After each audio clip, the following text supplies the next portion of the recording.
Hey, welcome to the Vertical MRO Podcast. I'm today's host again, Jon Gray. Thanks for joining us. I have the original OG Vertical MRO host of this, Val Medved. How you doing, sir? What's up, Johnny? This is well done. The OG, I'll take it. Man, I look back and we've been recording the Vertical MRO Podcast for well over a year now, and it's taken off. You know, what you've done, what you've created has been absolutely amazing, which leads to, you know, I've recorded quite a few episodes recently, and you've been tied up. So I thought we should, you know, record with you and talk about some of the things that you've been involved with. So folks know, like, hey, I'm here. I'm a part of this. I've just been busy. Yeah. No, thanks, brother. And like, good job on picking up where I've been kind of falling off on it. The last 6-7 months, even 7 or 8 months here now, have been kind of crazy. My phone has been kind of popping off. I've been getting emails here. Hey, are you no longer a part of that show? I'm like, no, I am. I'm taking a little bit of a lesser role here. So Jon has been holding up my bootstraps ever since you kind of brought me on board, buddy. You've been instructional and influential upon me when I kind of jumped into this podcasting thing. But my role in my professional side, my day job, has changed dramatically. I was with a company I was with X-Tex and Chematics. And I'm, there come last fall, made the decision to kind of jump back into engines. So I've been kind of jumped into Essential Turbines now, kind of with the Rolls 250 program and a couple of other things that we're all kind of going forward on. And then came back as a business development manager with them. And then as of literally post VAI, after a kick-ass show there, the discussions came up to kind of bring me up to a director's level. So now I'm officially the sales and marketing director for Essential Turbines, thus not really kind of allowing me to kind of drink outside of the fire hose that's been placed in front of me. Yeah. Congratulations, first off. Thank you, sir. You spent a lot of time building to this point in your career. You know, the knowledge you built, the network you built is amazing. And that's why you've been such a good host on the Vertical MRO podcast, tapping into all that knowledge and all those networks that you built over the years. Yeah. Going back to the fact that this has been ongoing for about a year, what are some of the personal highlights that you can draw to, having been the host of the Vertical MRO podcast? Yeah, having my good friends and professional associates that I call into the market onto the show, guys like I had one of my first guests there with I had Kevin Shedd, Dave Wark, Scott Hayward now, who's a co-host. Guys like Reed Sullivan, Anthony Sines. Man, I know I'm forgetting a few there, but that's having that group within my realm to kind of talk to has been a constant highlight, and kind of having the feedback from them saying, oh man, this thing actually got some exposure. I got fanboyed when I was in Australia there with Reed because these guys were sitting there talking to me. Hey, it was a really good podcast and all that. And we listened to you and all that. And Reed kind of points to the guy. He goes, hey man, that's the interviewer. And he goes, speak, man. Let me hear your voice. Oh, sorry, in Australia. Yeah, right. Let me hear your voice, mate. I'm like, it's Val. And he goes, oh yeah, right. Yeah, you're from VMRO. So it's cool to kind of get that notoriety on the other side of the planet. So it means we're doing something right. The other highlights there is kind of getting to work side by side with you guys as little as I have been, but with yourself, you kind of you brought me in, you showed me the ropes, you taught me a lot, brother, and I say that respectfully because God bless you, you're wearing a lot of hats, including the Vertical MRO one on your head there today. So thanks to you, and then. I listened to Halsey's show, and then that other guy, what's that loudmouth guy, that Quinny guy? Holy crap! Catch a fish though. He can catch a fish. That was a highlight. Yeah, that was a highlight for sure. That was a unique situation. Probably the most unique podcast that I've seen recorded on the HeliCASTS platform. He was just so jacked. The fact that we were driving on almost 3 feet of ice with a truck and we're punching holes through it, and we set up a recording studio inside of my tent. That was a pretty kick-ass moment. Yeah, and I think the fact that you've been able to shine a light on the maintenance world for the last year is amazing. Yeah, these folks that are doing the job day in, day out deserve every bit of recognition that 100%. They're getting, plus more. For so long, the air crews have been the light that's being shown. Whereas I think now it's time to hey, these are the folks that are actually making these missions happen. Yes, let's celebrate them. Let's talk about the things they do to make it all possible. So thank you for stepping into that role and highlighting that. It's the maintainers in our industry are the unsung heroes, and they've come through to basically now be trusted. And I think Scott even mentioned this, that kind of when you're befriending the pilot and you're the maintainer, you have the trust within each other that, okay, I know this thing is going to fly and I know how the guy is going to fly it. When you have that kind of relationship in place there and you kind of really have that successful mission type of accomplished over and over and over again, you got yourself a kick-ass crew. Yeah, absolutely. So, and that includes, that's to every aspect there, because I know Ronnie, Ronnie's another co-host there that we've kind of brought on board now. His intellectual prowess upon everything that is either AI or in that level thereof with GPMS that he's doing right now. And sorry, Ronnie, I know I always owe you a visit at one of the shows, but we're always chained to the booth. We can't get together, but I do owe him a beer and a visit. No question over that. But when you listen to that, guys, I remember the AI panel discussion. Talk about feeling about, I'm the dumbest guy in the room for sure at that conversation. Yeah, I felt that way too. But to have that kind of knowledge and that ability to kind of take that next step forward in our industry, that's just amazing to me. Amazing. Yeah, absolutely.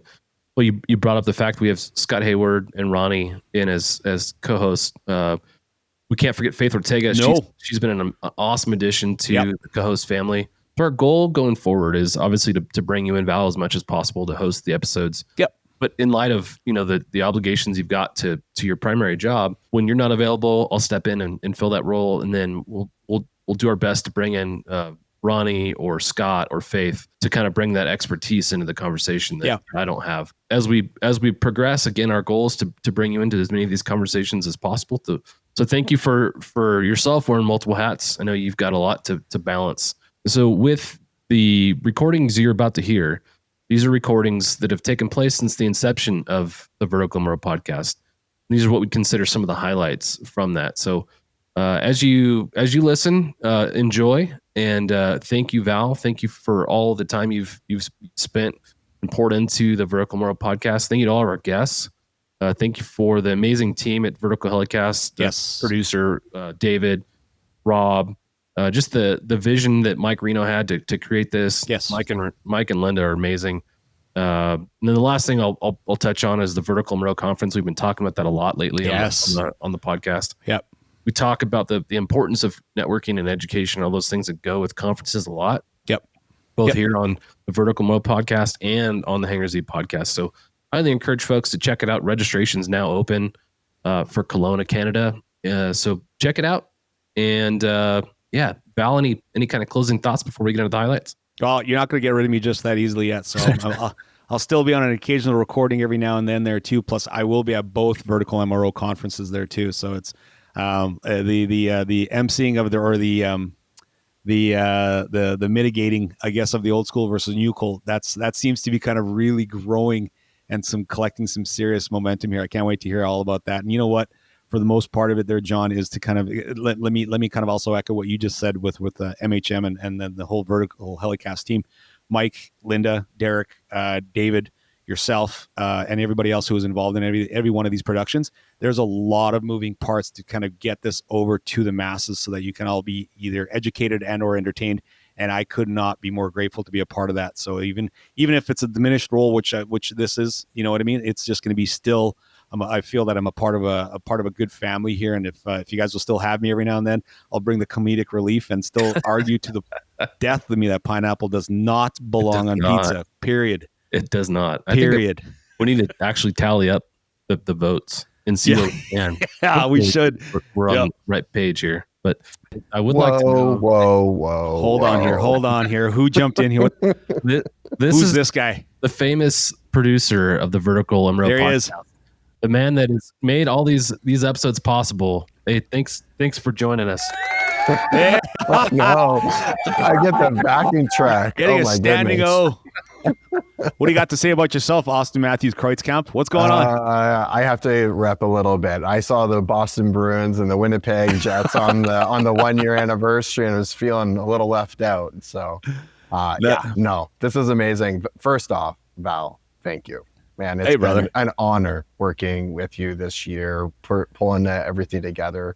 It's been really, really cool, like you guys were saying, seeing how everything has come together with VMRO and that it's now including a conference and the number of amazing guests who have joined us, which they all main credit to them taking a risk on us to come on and have these conversations and be honest. It's been let's amazing. be truthful here. There's drinking on the show though too, right? So yeah, we've just sort of toned down how visible it was as the edits went on. But it was lots of fun. And I had to jump in to make sure I weighed in on does pineapple belong on a pizza. This has been an ongoing piece. So all right, drum roll. Is there a drum roll possible? There is not, but let's hear what you have to say. Yeah. Okay. First off, Scott had a great answer, and my first crack at it was that I believe that like pineapple is a seasonal thing, and it was perfect in the summer on a pizza. That was feet to fire. Feet to fire. Make a decision right now, young man. If I had to make the decision, pineapple, yes, on a pizza. If it's going to be seasonal, it's going to be. Hey, well, this makes sense. This is why my face has not been visible on the podcast. Hit it, you guys haven't wanted, Hit it. Yeah. Thank you guys. This is amazing working with you, Val. And I echo some of what Jon was saying earlier. Like your passion for the industry, your network, your care for the people in the industry is super evident in all those conversations. Thanks, dude. So I'm super excited that you're still with us and that we'll have you in on the recordings. And it's still very cool what we're going to have coming up in the summer. So it's going to be exciting. Yep. Like I said, you guys aren't going to get rid of me just yet, but it's going to be, like I said, I'll try to provide at least the comedic entertainment to everybody to kind of chuck it, or at least be laughed at. I'm used to that role. It is what it is, man. It is what it is. I think my cheeks usually hurt after recording the handbone here. Yeah. I usually have a bunch of good laughs there too, especially once I start looking at the bottom like, oh, we killed a bit. So it's. But Val, you did mention, and while David's here, I think it's important for the folks listening to understand how much work actually goes in the production of one of these episodes. And David, it's pictured here with us, man. The amount of work and effort that he puts into making these things possible is amazing. So thank you, David, for all the efforts and energy that you put into making this possible. Rob on the other side for the Hangar Z podcast and the Valor Flight Crew podcast. The amount of effort you guys put in is amazing. So thank you guys. And David, take like I said, you made us look and sound good, because there's a bunch of times where I know we effed up. So, working with you to the point where you really cleaned us up, scrubbed it out, made us look real professional. And it was noted with a lot of people, like again, this last year's VAI, even though I wasn't able to get to the MHM booth, a lot of people came up to us and they really appreciated what you guys are doing at MHM and the Vertical HeliCASTS team. It's nothing out there like it. There's a couple of onesie-twosie guys, but there's for what we're covering and the broad spectrum that we're covering as Vertical MRO, as anybody with the HeliCASTS team, we're covering all aspects of it, and we're a focused, dedicated group of people that, and I think we can generally say, right across our industry, the common theme across our industry is passion for the industry. So thanks again to you, buddy. You like I said, thank you. You had a lot to juggle. You gave me lots of job security, Val. It's all good, man. But between Rob and myself, we love every minute of it. I'm sure Rob at some point will get a chance to share a drink of the day with Commander and with Jon as well. So it's regardless, we love what we do, and I couldn't at least mark the milestone without coming in and saying a thank you, Val. And awesome. I'll let you guys throw to the highlights episode that we have here, and it's going to be pretty fun. Pretty fun time. We talked about it briefly, but you curated the list. There's a lot of episodes to choose from. Can you talk about some of the, I don't want to say criteria, but some of the things that stood out to you and maybe why you chose some of what you did? I know it's hard because there's so much good content, right? We're approaching 50 episodes, or we're just crossing over that. So, I think for me, it was trying to grab stuff that was a little bit further back, at least midway through the run that we've had so far with Vertical MRO.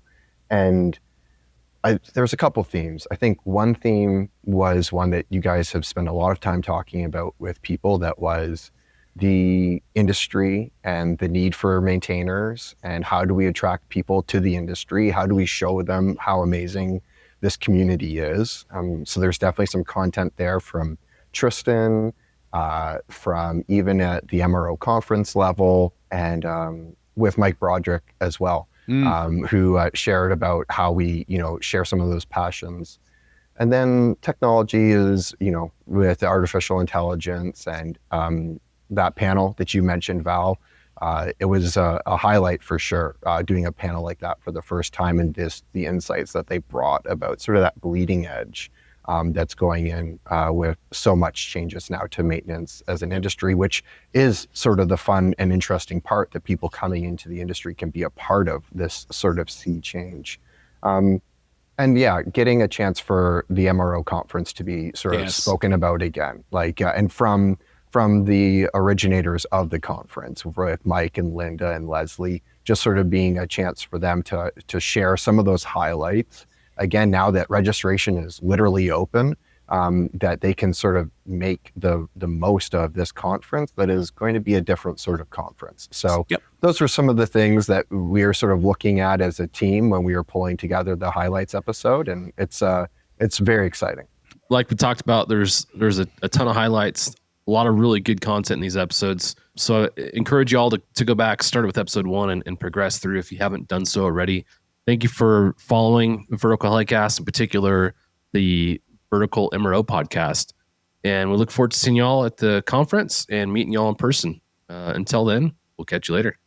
Welcome to the Vertical MRO Podcast, brought to you by Vertical HeliCASTS. All right, everyone, you're ready to contact. You're cleared to the Bravo. The Vertical MRO Podcast explores the fascinating world of helicopter maintenance, repair, and overhaul with your host, Val Medved. Now, line altimeter 3029, approved as requested. The podcast features helicopter technicians, mechanics, engineers, and MRO experts who share invaluable industry insight, knowledge, and stories that will inspire current and aspiring industry maintainers. This highlights from episode 29 with Tristan Bedoe talking about training the next generation of techs. During the episode, we dive into Southern Alberta Institute of Technology's hands-on AME training program with Tristan Bedoe. We explore how SAIT bridges the classroom and the hangar by partnering with operators across Canada, helping students land jobs before graduation. From building hand skills to facing a national AME shortage, we examine what it takes to shape the next generation of helicopter engineers and why culture and mentorship matter just as much as month one, man. So, one of the best first-year courses that I teach is reciprocating engine theory and the lab. And what we do there is we basically go through the auto cycle, looking at 4 strokes, and we have the students go into our engine lab. It's for me, it's one of the premier labs. It's an engine lab with we now have 28 0320 Lycoming engines. And a group of 4 students get assigned an engine. It's fully complete, and they are to tear that engine completely down using the manuals, pull all the cylinders off, open the crankcase, pull the crank out. They're to disassemble that complete engine, full measurements on everything using micrometers, V-blocks, and dial indicators. And then they reassemble that engine. And we have 2 test cells here, and the students actually install their engine that they have just taken apart, put back together, install it in the test cell, and they run it. So that's first year. So you throw them right into it and get them right into it right off the bat. Along with that, we have some hand skill courses where we're working on, basics, righty tighty, lefty loosey, working on torque. Right. Believe it or not, we do course where we're doing precision filing. So we have them mold a block into a certain shape. For the sheet metal guys, they do a bucking bar. For the avionics guys, they do a drill gauge. And then the maintenance guys, they do the drill gauge as well, but little bit of a different size. But they're to use, flat mill files, get it to a specific size.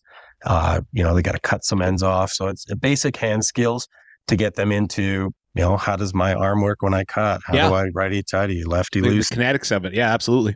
Yeah, and just getting them familiar with tools and getting them used to using their hands. Some of the kids that we get into the program here have rarely picked up a hammer. So it's, we're starting fairly low, but as they go through the semesters, we bring them up and up and up, and they start to really get it. So I've seen some great transformation in the time that I've been here. Watched some students go through the program, and at the end of it, very strong candidates that I'd put on my reference list. You get them as green as to never having picked up a tool before. Some of them, yeah. Wow. Yeah. Wow. So that's talk about craving, craving the thirst and kind of feeding the thirst, especially if you have somebody that's never picked up a tool before. Yeah. And all of a sudden you want to get into helicopters and they turn away an AME after X amount of years in the program. Yeah, it's a process. It's a process. So, you really got to get them excited about the industry. So I spend a lot of time talking about what's happening in the industry, whether it's fixed wing, who's making deals, what's going on with this company, who's flying where. Get them excited about, what could I do? Maybe where would I end up? How would I fit into this? And really, really pose the questions to them. What do you want to do? What do you want to get out of this? And you're going to spend 2 years in this program. Where are you going to go after this? And some of them at the end of the program, they're like, I really don't know what I want to do. And it's unfortunate, but, it isn't for everyone. Yeah. But there's a lot of success rate coming out of here, and a lot of students end up going right out into industry. Some of our students between the first and second year, they wind up with jobs working their 4-month break. So whether they got a 4-month break from, January to end of April, they go out there and they get a job, they get indoctrinated to the industry, and then they come back a stronger student in the second year, having been exposed to the industry. I know we spoke about that with a couple of our guests there, especially when you become an AME and you're certified. Say you're on a contract, or if you're just kind of rolling and depending on what your shift setup is, some people might take that 4 months off, 5 months off, truck off to the other side of the world, turn wrench out there to kind of see what it's like out there, but at the same time, gain that experience and bring it back to them. So I'm glad that's kind of almost a bit of a cultural thing there too now in the schooling as well. Yeah, no, absolutely. We do our best to try to get our students in touch with the employers. We have a program advisory committee that consists of a number of different companies across Canada that weigh in on the program and help us. The industry is our customer at the end of the day, and our product is our students. And so coordinating with the industry through that program advisory committee allows us to get that feedback on our product. Where do our students land when they hit your facility? Where do we need to improve on them? Where are we doing really well so we can keep doing that? So it's a great coordination between the industry and SAIT. So really, really trying to make sure that we keep in touch with the industry and that they have feedback for us on our students. And we want them to get jobs at the end of the day. We're here every day to try to train these folks and get them out there so that we can keep aircraft flying. Like I said at the start, if the aircraft's not flying, we're not making money. Agreed. If we're not making money, we got a problem. I know my present employer right now, shout out to Essential Turbines. There you go. They visit the local schools there in and throughout Montreal and in Vancouver now too, with Langley areas, to kind of go and see, which one of the students are top performers, to potentially look at, saying, hey, when you come out of it, come see us. Does that happen a lot with yourself? Do you find either operators? Do you find turbine shops? Do you find fixed wing as well? Do they come out to you as well to kind of say, hey, give us your cream of your crop? Yeah, we do. We have a career fair here. We host a career fair close to the end of the semesters. Nice. And we have all of the local operators. Alpine Helicopters was here. We had WestJet, Air Canada. Did you get a visit from Scotty Hayward? No. It was the guys at Canmore. Oh, okay. I got you. Okay. But yeah, no, I had those guys come out, and you know what? They hired one of our students between first and second year, and she's worked out phenomenal. She'll be great engineer out there when she hits the ground running, and she actually graduates next month. So she's excited to get out there and get back with Alpine and get going on the rest of her career. So I know we've spoken about it, but let's elaborate a little more here. When we're facing a shortage of helicopter AMEs and AMPs, there's a lot of short-term good opportunity out there. How would you describe the long-term stability of the profession? Are you optimistic about the AMEs, and is there going to be a high enough demand for several decades into the future? Do you foresee it? Our shortage right now is tough. It's crippling for some people. I know there were helicopters parked this summer just from a lack of shortage of mechanics and pilots. Right, in high fire season too. That's a bad formula. Yeah, it is tough. It is really tough. Long-term wise, it's, I said at the start, this is going to be a marathon, not a sprint, but I think there's a lot of interest in the industry to, correct this. And as long as everybody continues to really push on that training aspect, and really, passing along that tribal knowledge, and really emphasizing that organizations are interested in the growth of their workforce, and not only the apprentices, but looking at the engineers that they have, and providing that incentive to the engineers that, hey, listen, we're bringing on more apprentices. I need you to train these guys. This is what I want to do for you. What do you like doing? Where do you want to be in the future with us? How does that relationship work with your workforce? Because at the end of the day, a guy can get a job offer at the next company next door, and they might pay him, $20 more a day and up the flight pay. But the culture and the commitment to an organization might outweigh that next highest dollar offer, right? Great point. It's cutthroat. You get a lot of people who are, I pay the best, I got the best schedule. But if your environment isn't quite right, you're going to get that turnover. So it's a key element of any organization is to really key in on your people. And if you key in on your people and support them and really show an interest in their growth, then you'll retain those people. And as you bring more people on, you'll grow that workforce. It'll continue to roll up, and it'll get bigger and bigger and bigger. So keeping on with where we're going with this is, the long term, we're going to be in a good spot. There's more and more interest in aviation. Alberta's got a huge investment into aviation. De Havilland is in town here in Calgary. So there's a lot of the government's looking at aviation and how we can increase that training and really bring up that workforce. So I think we'll be in good shape, but we just got to keep going on it. Keep involving the industry, keep involving the government, making sure that there's incentives for people to join. This highlights from episode 28 on the Vertical MRO Conference. We talk about what it takes to build a rotorcraft maintenance conference from the ground up. In this episode of the Vertical MRO Podcast, Mike Reno and Leslie Ferry break down the vision and strategy behind the new Vertical MRO Conference. From hands-on training and technical briefings to dedicated networking and real-world problem solving, they share how the Vertical MRO Conference aims to deliver more than just another trade show. The episode dives into the industry's pressing workforce challenges, including technician shortages and retention, and highlights how the conference is designed to connect maintenance professionals, OEMs, and future talent without the death by PowerPoint. Whether it's field repairs and Bambi buckets or discussion over beers and napkins, this is the kind of industry gathering where real solutions take shape. Mike, you've seen that over the course of your career attending all these conferences. What is your hope and what you hope to accomplish through putting this conference on? And what can folks look for that are attending these conferences? So I think when we looked at putting this conference together, to kind of go back a few minutes when you were talking about, if we're going to do it, we do things right. And that's where we'd always looked at, okay, we want to get into conferences. We identified that the rotorcraft MRO sector was significantly undervalued than what we see in the industry. So we identified that, but if we're going to do this right, that's where bringing Leslie on board was a very big part of that. So we needed to have that sort of expertise in order to move forward with a conference. So bringing that piece together was instrumental to now, okay, this is what the conference is going to be. This is how we want to do it. What we've done is we're taking those nuggets that we've seen at other conferences that work very well. We're learning from those that say don't work very well, and we're bringing basically the best practices to come together with the Vertical MRO conference, or VMRO is what we're calling it now.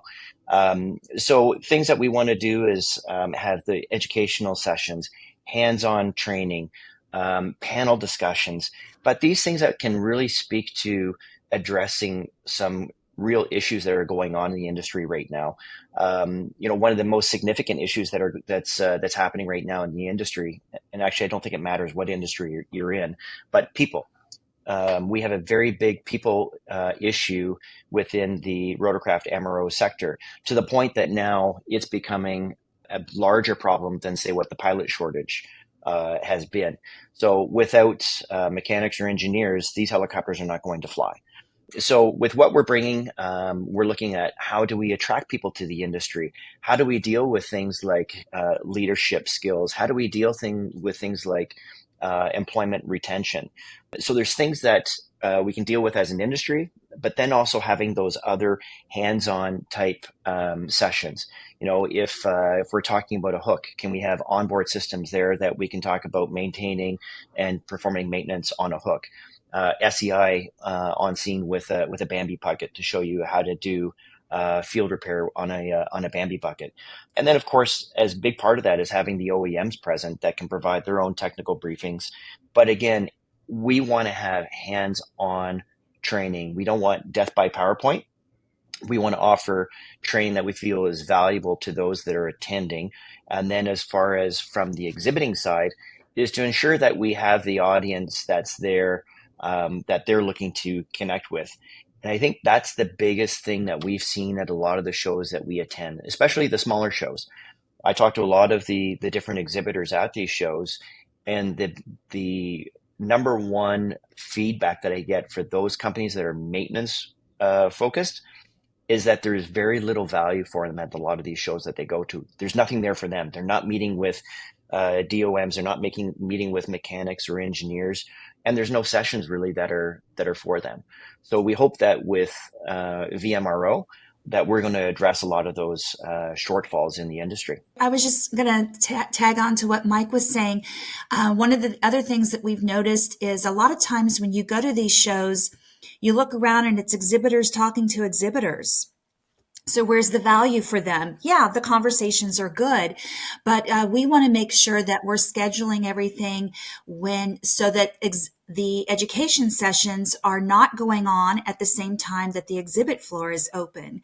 So we're looking at having, 8 to 10 hours of dedicated exhibit time at these conferences where the exhibitors are going to be talking to the attendees, whether that's the directors of purchasing or the DOMs or the actual wrench turners or what have you.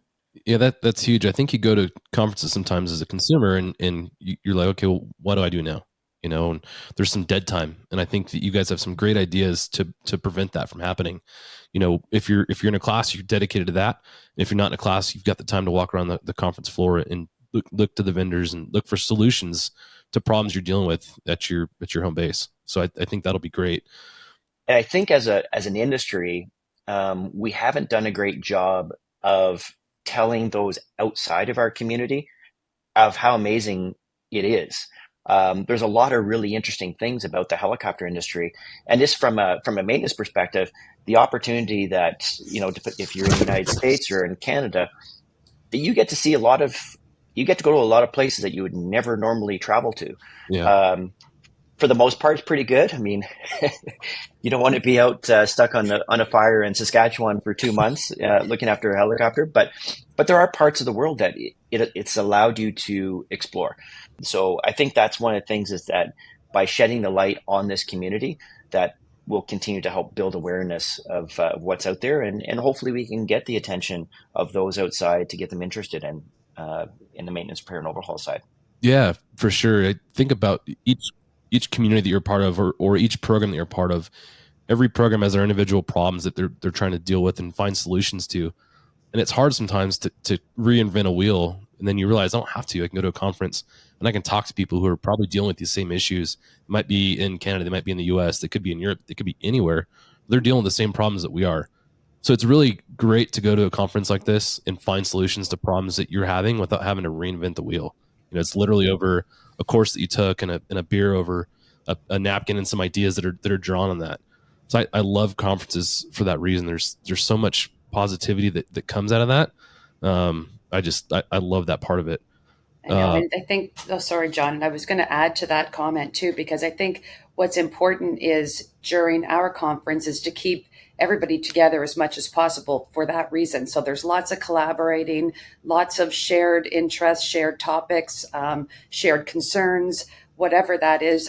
Keeping everybody together is really going to be important to us as well. And that's, we have some really good ideas around some events that we're going to host that will keep everybody together the entire time for the 2.5 days that this runs. And just providing, working with, some of the operators that are in Kelowna themselves. So we've can potentially use some of their facilities to have hands-on training and those kinds of things as well. So really trying to think out of the box when it comes to this conference. That's huge, because a lot of these conferences you go and you're on the floor together with these folks and in classes with them. But at the end of the day, there's different people having different events and you get separated. And I like the idea of keeping everybody in one central location for what you just said, the networking that takes place, the problems that are solved at those locations. And then, every time you leave a conference, two months later, you're like, I'm having this problem. I wish I knew somebody. And they're like, oh wait, I do. I met somebody at this conference and I've got their card. And it's not a cold call at that time. Now you have an established rapport with this person. You call them, you're like, hey, I've got this problem. And then you solve it through that networking that takes place. So I love all of that. Leslie, in your experience with Bell, being a part of these, what did you see in the aftermath of these conferences, and how will that carry over to this conference as far as the networking and problem solving goes? Well, it kind of goes hand in hand with what you were just talking about. A lot of times if you're having issues and you're not really quite sure who to call, you don't have a relationship with anyone at the OEM to call and ask questions, why is this happening with the tail rotor or whatever. Once you've met someone face to face, you have that rapport. So it's very easy to pick up the phone and call them or follow up with them with an email. And so the networking part of it is key. The other thing I wanted to bring up, that goes hand in hand with what we were talking about with getting newer, younger kids into the industry and showing them how cool it can be, is we want to invite students and apprentices to these conferences at no charge, so that they can sit in on these presentations and be part of the hands-on training and spend time out on the exhibit floor talking with folks. And if we can, really show them what an awesome industry it is, and that's only going to help the industry out. So this highlights from episode 2 of Bell Tech Talk on most expensive washing mistakes. This is part of the Bell Tech Talk series, a special initiative I'd like to highlight. I want to sincerely thank Bell for their continued support of the Vertical HeliCASTS platform and their partnership in developing Bell Tech Talk. Bell's dedication to fostering open communication and collaboration within the industry is deeply appreciated and plays a crucial role in driving our collective success and innovation. In this episode, the crew highlights how washing helicopters is more than just maintenance. It's a critical inspection opportunity. From spotting chafing and broken drains to knowing every rivet, cleaning reveals what routine checks might miss. The takeaway, a proper wash protects more than the paint. But there's another facet of it too. As a maintainer, when you're washing the aircraft, you get to know every rivet on that aircraft. I know that sounds a little deep, but that's your opportunity to do a good visual while you're out there cleaning the aircraft. Oh, we're missing a big couch here now. If Greg's getting deep, we're missing a big couch here. We can sit back and let the psych bill kick in here. He is absolutely right on the washing the aircraft. That to me, when I worked in the Gulf of Mexico, and we washed the aircraft every single day. That was the very first thing we did. Our very first maintenance task was to wash the aircraft.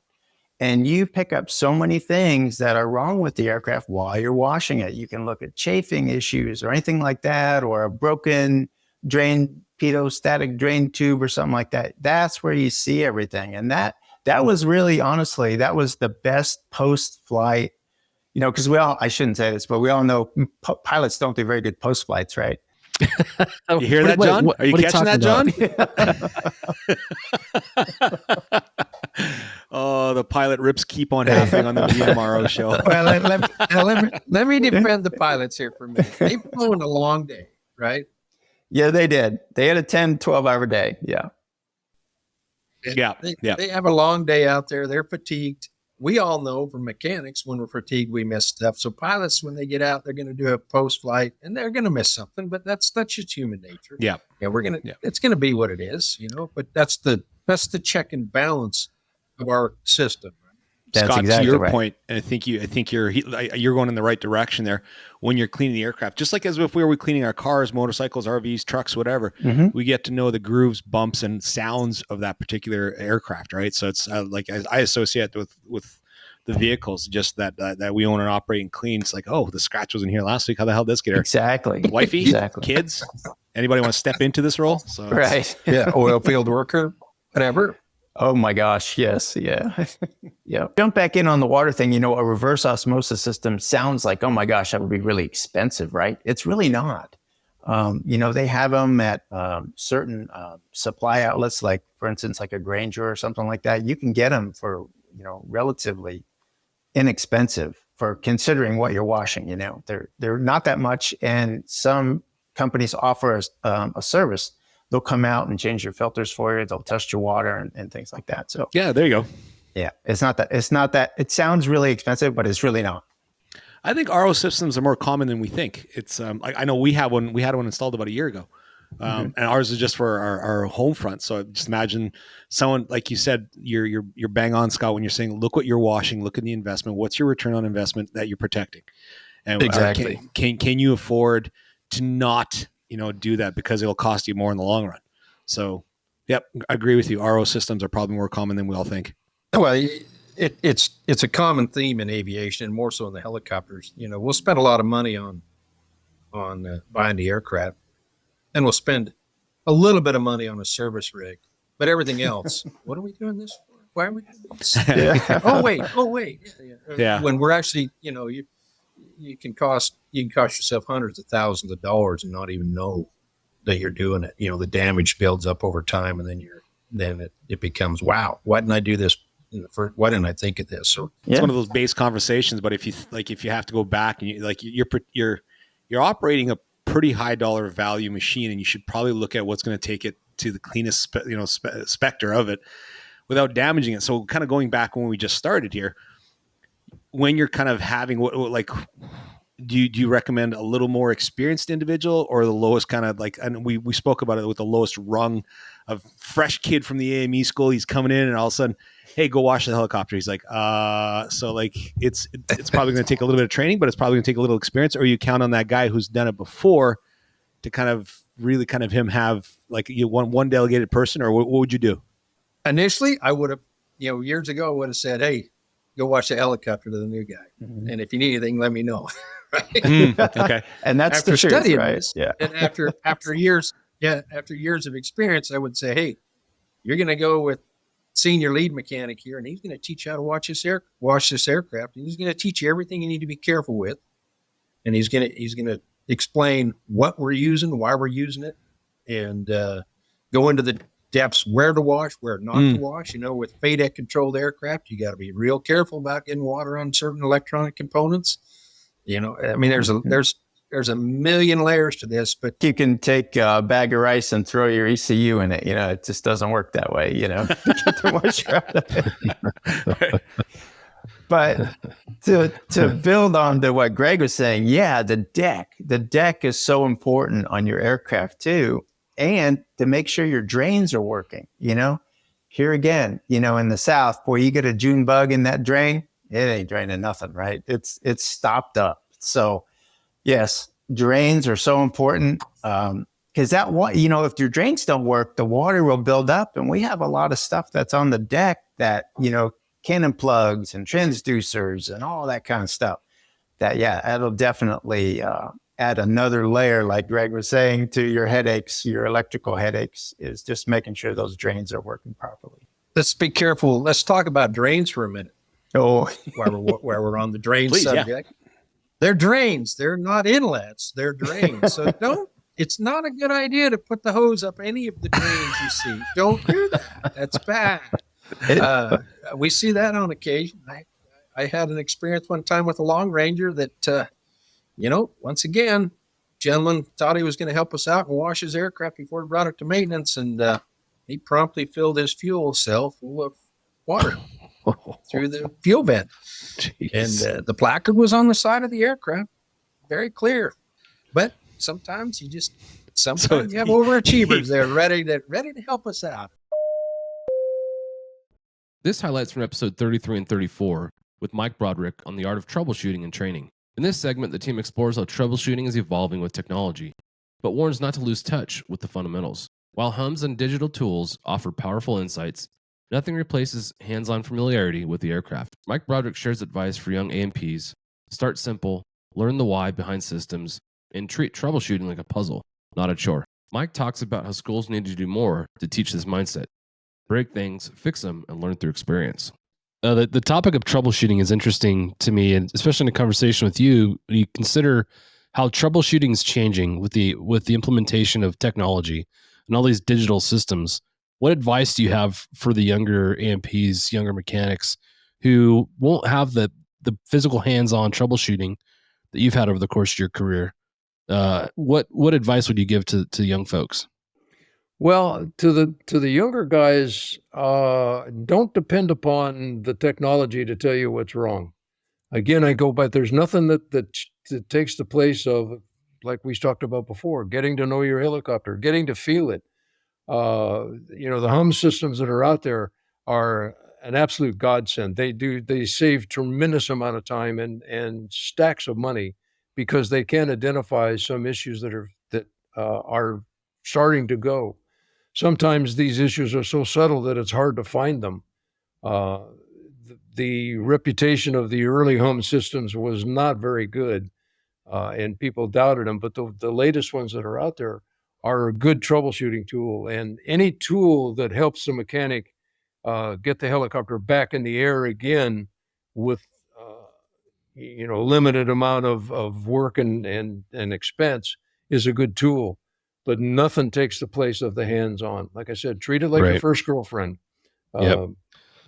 Hands all over it. How have you seen have you seen a change in the way schools are addressing troubleshooting from an entry level standpoint with the implementation of technology as time has gone on? I don't think they're spending enough time on it. I don't know. I mean, they say they've changed the curriculum a bit in the A&P schools, and they've left it kind of up to what the teachers want to teach. I think. I mean, that's kind of what I'm getting. But I don't see. These guys are at a disadvantage. They've got to teach what is going to be tested, and they've got to teach a well-rounded education. But I don't think they spend enough time definitely they spend no time on the drones. Mm-hmm. And that's a scary thought. Maintenance is not taught. There are no maintenance guidances other than what the manufacturer does.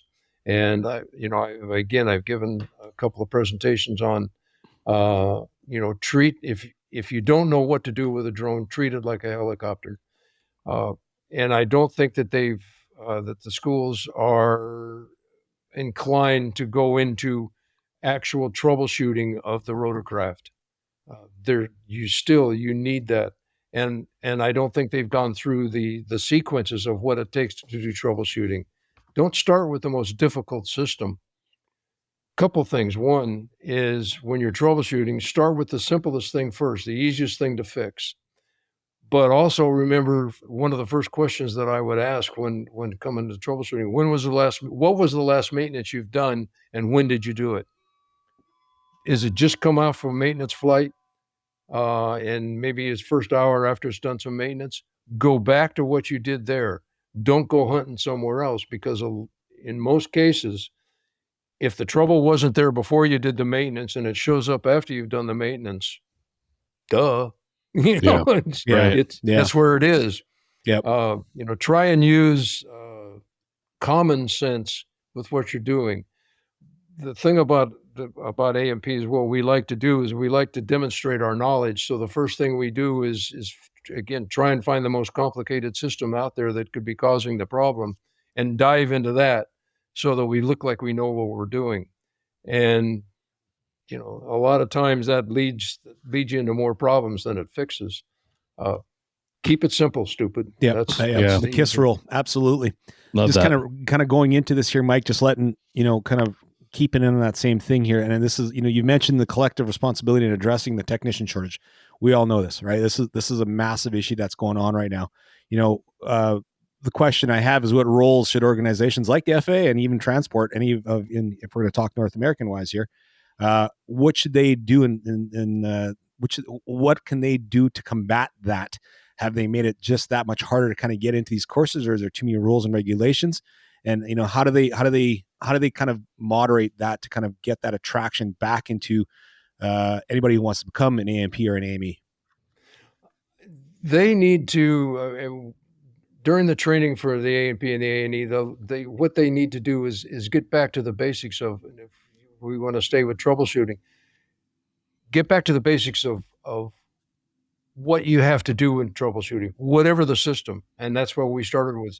Keep it simple. Use the simple stuff. Don't always go to the tough stuff. But have a class or have somebody instruct them to that. Put more troubleshooting items in front of the student. Break something and make them figure it out. Have them do some troubleshooting. Have them teach them more of the theory of why something operates, because if you know how it operates, you'll know what it should be doing when it's breaking. And therefore, that'll help you with your troubleshooting. Keep the theory of why the compressor works the way that the compressor works, why the wings lift the way they do, and the design of the wings, or the design of the main rotor blade, why the rotor blade lifts on one side and dips on the other side, why it does all of these things. If you learn all of that stuff, if you understand the theory of why it works the way that it does, again, the troubleshooting becomes part of it. And then treat troubleshooting as kind of a fun puzzle. I realize that it's not fun, but if you don't treat it as drudgery, if you treat it as a challenge, as a fun challenge, like a crossword puzzle or whatever, you're keeping a positive attitude about it. Don't give up on it. Keep chasing down. If it's not right, if the first thing you did didn't work, keep delving into it. Keep going after it. But again, the more you know about your product, the better you'll be. And each helicopter has a different signature. Each one is treated and runs differently and has a personality all into its own. Sure. And that's when we go back to what we talked about at the beginning of learn that personality. And I had an interview a couple weeks back with an educator, and he said exactly that. They take stuff apart for them to get put back together with the questions along the way. So that's a good method and a good kind of theory to kind of jump into that. And when you're talking about, the break things first to fix them, Thomas Edison said first, I didn't create one light bulb. I broke 1,000 of them first before I can make it right. That's true. Yeah. The best time to learn is while you're in A&P school. Break it. Yeah. Take the opportunity to figure out what it's going to take to fix it. And if you do it wrong, all you're getting is, you're not maybe getting a passing grade on that one, but you're not hurting anybody. Yeah. And you're looking at the results of it. And, again, it goes back to what the instructors are able to teach, as well as I think the feds need to give out more practical questions on their tests, so that it's what you get when you get an A&P that's graduated is you get somebody that has a well-rounded education, understands the art of troubleshooting, organizing their work, having somebody follow up behind them on their work, and recognizing the safety aspects of it. This next highlights from episode 18 on AI maintenance. In this segment, the discussion turns to the transformative impact of AI in helicopter maintenance. The panel explores how AI-driven insights are no longer just about predictive maintenance. They're about becoming critical tools for forecasting parts availability, reducing lead times, and mitigating unplanned downtime. With disruptions reshaping global logistics, AI is helping operators anticipate both maintenance needs and the availability of parts months in advance. This conversation also highlights that only a fraction of the work is pure AI. The rest lies in making data accessible and actionable for human operators. Yeah, I'm going to start an anchor around the hums, right? Because from a data perspective, it's important. As Ronnie mentioned, data acquisition, data collection is the most important part, which is being used.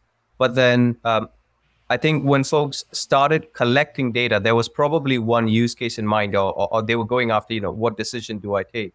I think what we are finding now is some of the focus around, logistics and supply chain in the last 4 years, that's people are now starting to think about it a lot more as disruption as mess things up. So, for example, one of the applications of AI is, yes, maintenance, like predicting what maintenance needs to be done. But in a way, there's no point in doing that maintenance if you don't actually have the part available. Not that you don't need to do the maintenance, but the real ask is if you get down to okay, we need to do something to keep this, platform reliable, but the part's not there. So it's like, okay, well, then how do we increase the lead time so we get an idea of the parts itself? And are we now suddenly starting to predict when maintenance is needed? Or are we predicting that the trends of the parts being utilized are more, right? So maybe there's a larger end of life. A few parts are coming at the end of life at the same time. Somebody would only be going through it if the parts reduced, or somebody could physically see that there aren't enough parts in the let's say in the warehouse, right? But now what we're saying is previously you needed 4 weeks. Now you probably in some cases need about 6 months, right? What do? Do we send people into all the warehouses and go have a look, or could we use AI to say, actually, my parts are at this level. Looking at the trends, I can forecast that some of these things would run into an issue. So, the maintenance is probably 6 months away, but I need to order the parts now, right? So that's in supply chain and logistics. Some of the other AI applications around unstructured data are playing a part in procurement, finding, compliance and risk issues. The world is changing, right? Where supplies and things like that. So things that would previously take manually a lot of time to do. And I know we speak about maintenance, but no, in a way, nobody wakes up to do maintenance. People wake up because they want to fly that helicopter from A to B, and everyone is working towards that, right? Whether that's in procurement, supply chain, even legal in some cases, fuel, resources, crew, everything. They all have one action, which is we want to fly from A to B, right? So when we work backwards, we realize that there's a lot of manual things, and try taking a bit out of each one of them, and cumulatively that efficiency improves. But supply chain, logistics is where we are seeing a lot of benefit. Obviously, and I don't know how much people know, but predictive maintenance has been spoken about for a while. Predictive maintenance catches about 50% of the things. There's another 50%, 60%, which is still, we're going into the whole known unknown territories. We know something is broken, or we wake up and we go, hey, something's broken. And it's like, okay, the human mind, we didn't know how that would happen, but with a lot more data available, there are precursors to those as well. So it's going after the other 50%, which is what we see a lot of our customers now focus more on. And there's a tangible reason for it. More than 50% of the accidents happen in unscheduled maintenance because you're now rushing into doing something that wasn't planned for, right?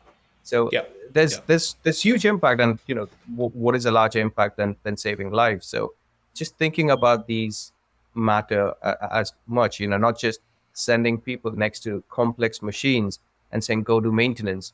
That is not the idea of predictive maintenance. It's much more than that. It's what we think. Bart, look like you kind of you got a couple of things to say about that one. It's all that 50% is a big gray spot, like you said, for tackling that other half of that 50%. Bart, go ahead. I know that 50% is huge. I was actually nodding along quite nicely also on the portion where it's all about getting people the right information to actually get insights at the right time. Because I think what I hope that we will get to in the discussion as we go along, what most people don't realize, AI in all of these solutions is this tiny part of a bigger picture. If you just do AI, you don't have anything. It's all about what data can you get in, what interface do you build around it to make it accessible and work with human. So even for a pure AI company focused on aviation as we are, I think it would be fair to say that only 10% of the work we do is AI. The other 90% is making sure humans can use it in a sensible way, can make sense of it. Whether that's indeed the thousands or millions of data points coming in every second for a Horizon, or for us where blades are spinning by on a rapid pace, or during flight data is generated. Making sure that humans can work with this amount of data and AI is actually the biggest thing that everybody is focusing on. He served it right up to you there, Ronnie. What do you think about all that? He's talking about multiple data points. Absolutely. I mean, if we fundamentally look at how forecasting, going to Faizan's topic about forecasting, right? How forecasting has typically been done between an OEM and operator for the last 60 years. The OEM will beg the operators to say, how many flight hours do you think you're going to fly this year? And most of the operators are going to be like, this is my target. I have no idea, right? And you're talking, Val, earlier about the devastating wildfires there in Western Canada, obviously California, Australia, Greece, the entire world is on fire at any point in time, right? And so Correct. firefighting hours are up significantly. And the worst thing, as we've just been talking about, is the impact of an AOG, right? If you can't fly, the fire is going to burn no matter what, and lives and property are at stake. And so OEMs, as Lisa talked about with Leonardo, has started to build in these data gathering sources into their new production aircraft, right? With 169s, 189s, et cetera. Airbus is doing the same. Bell is doing the same on the 525. The problem is the vast majority of aircraft out there today have none of those data gathering tools, right? And so our customers, especially those with old restricted category, if you want to say old, UH-60s, CH-47s, various old restricted category aircraft that didn't have a glass cockpit in it, right? They're demanding systems to help them understand their forecasting because they don't have 30 years worth of data on a Bell 212 to know exactly I can plan for one of these a year because I know how often this breaks. They don't know. Right. So that unpredictability not only impacts their community from a fire perspective or a safety perspective, but also impacts them from a revenue generation standpoint. Right. And finding some of these parts from a forecasting perspective, if the OEM has no idea you're going to need it, I can tell you it's not going to be on the shelf. Right. Right. And so those aspects compound each other from an AOG perspective. And so whether or not it's Leonardo or Airbus or Bell or Sikorsky or any of the OEMs, not to mention the MROs themselves, right? A lot of MROs have increased capability from a CRO or even a larger overhaul inspection. When this unpredicted maintenance, sometimes significant unpredicted maintenance comes in, and you're like, "Hey, my hangar bay's full. I'd love to help you, but I don't have the room. I don't have the resources. I don't have the manpower because there's not enough AMEs in this world anymore," right? All this is compounding each other on top of each other to say, we need more data. We need more data now. And as Bart was saying, we need it to be very understandable for anyone to understand. And that's where I maybe did this on purpose, Val and Jon, but you actually put three different technologies that actually compound on each other of saying, not only can we collect the data better from the operator perspective, we can feed it to the OEMs and MROs better so they can understand, do better forecasting, and down to the guy doing the borescope inspection to say what used to be something that you may have hit or miss on finding something. Now it's a 3-minute drill or whatever it is, Bart, and you can find something really quickly. And so these technologies are helping the industry as a whole, and operators are finally starting to see that, hey, the ROI isn't necessarily that I saved money from a bearing to a gearbox. It's also I saved my community because I was flying, and I was making more money because I never missed a flight. The other part of that is going to be your KPI as well, to your key performance indicators that are kind of indicating just exactly that. So it's you're on target 100% by that. Hey everybody, it's Val again here for Vertical MRO. Just wanted to say thanks for being a part of this journey. Thanks for being a part of this trip and rip with me and making me laugh, and appreciate every one of you that's able to subscribe to this podcast. To my guests, I've appreciated you during the interview, after the interview, and when we get a chance to see each other, we raise a glass with each other. So to that, I say thank you. To the production team, thanks again, guys. Look at what we've created. Vertical MRO is now a platform for us to talk about this stuff, and also now to convene at particular conferences. So can't wait to see you all there. Val signing out, and we'll see you in Kelowna and in Fort Worth. But before you sign out, Val, I just have to say, like you said in the beginning, we're not getting rid of you. We're even as hard as you've tried, we're not going to let you go. So stay tuned for future episodes with Val as host, accompanied by our cadre of amazing co-hosts. And again, thank you to David, our producer, who's joined us in studio to to highlight this. Even though he's wearing a Leafs jersey. I won't live it down. It's all good. But thank you. Yes, this was a lot of fun, guys. It was a fun episode, and I can't wait to have the next one. Yep. All right. Thanks for making us sound good. Catch you later. Cheers. Cheers.